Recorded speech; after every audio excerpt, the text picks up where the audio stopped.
Quran surat 2 ayat 245, qardon hasanah. Tentang mangzalladzi yuqridullaha qardon hasanah ya. Tentang siapa yang meminjamkan Allah dengan pinjaman yang baik. Jadi gini, manusia dan Allah itu beda. Dan Allah tidak sama dengan manusia. Allah pencipta, manusia itu ciptaan. Hanya saja untuk bisa komunikasi sama kita, kadang-kadang Allah harus pakai yang kita ngerti. Contoh, surga. Surga itu yang paling tepat adalah kata Rasulullah, tidak ada satupun mata yang pernah melihatnya, atau tidak ada satupun telinga yang bisa mendengarnya, dan tidak pernah bisa dirasakan oleh manusia. Jelas ya? Jadi sebenarnya adalah apapun yang Anda bayangkan tentang surga itu salah. Karena surga pasti lebih bagus daripada itu. Jelas sampai di sini. Karena nggak ada yang bisa bayangin, nggak ada yang bisa untuk mikirin, nggak ada yang pernah mendengar, nggak ada yang pernah melihat. Berarti apapun yang Anda bayangkan tentang surga itu pasti salah. Karena surga pasti lebih bagus daripada masa cuma kayak gitu doang. Manusia pasti nggak puas dong. Maka Allah bilang, coba tuh kamu pikirin perempuan yang paling cantik. Kira-kira kayak gitulah. Paham ya? Ada namanya Ainun Jariyah. Ada namanya apa lagi? Kaksan. Ada kemudian apa lagi? Yang menarik bagi ibu-ibu apa? Teko. Gelas. Bercahaya. Ada apa lagi? Wildanum mukhalladun. Ada apa lagi? Ada walahmit toir. Apalagi segala macam. Itu cuma bayangan yang bisa diterima manusia. Karena Allah nggak mungkin ngasih tahu sesuatu yang nggak pernah dibayangin manusia. Pasti manusia nggak ngerti.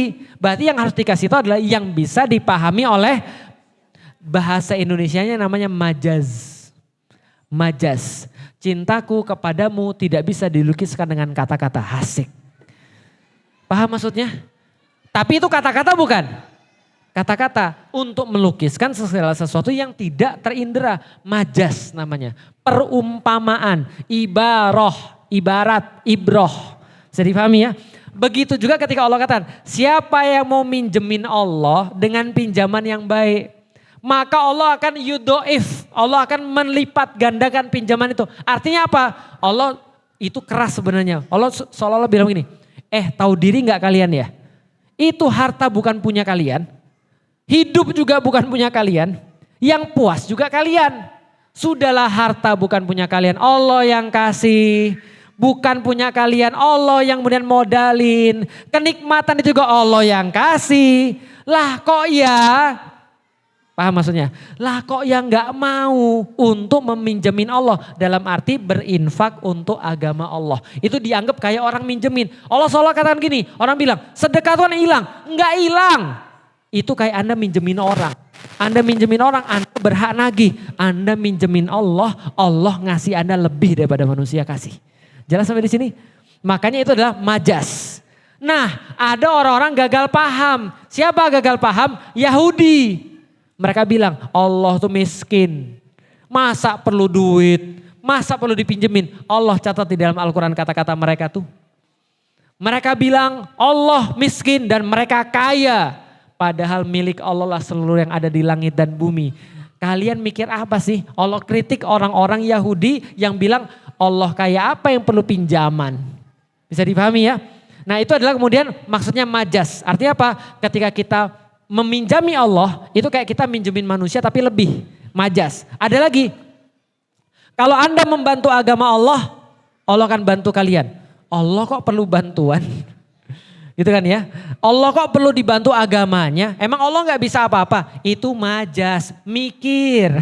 Makanya punya akal tuh untuk mikir. Kalau saya baca kayak tadi, itu sebuah sindiran parah. Siapa yang mau minjemin Allah? Sebentar, yang ngasih duit kita siapa? Allah. Yang ngasih hidup kita siapa? Allah. Pun kalau sudah punya uang, sudah punya duit, kita beli barang, yang nikmatin siapa? Allah. Dan gak bisa nikmat kecuali Allah kasih izin. Berarti ya Allah, kita itu disindir sebenarnya. Kok ya kalian itu mbok ya mikir, kok ya tega-teganya, saking gak mikirnya, kok ya bisa ada orang yang sudah dimodalin semua sama Allah, dikasih semua sama Allah, yang nikmati juga kalian, masih gak mau juga. Lah kok gak mikir, kira-kira begitu. Bisa dipahami ya? Jadi artinya adalah ayat-ayat seperti itu bermakna majas, bermakna ibaroh atau perumpamaan. Yang berikutnya.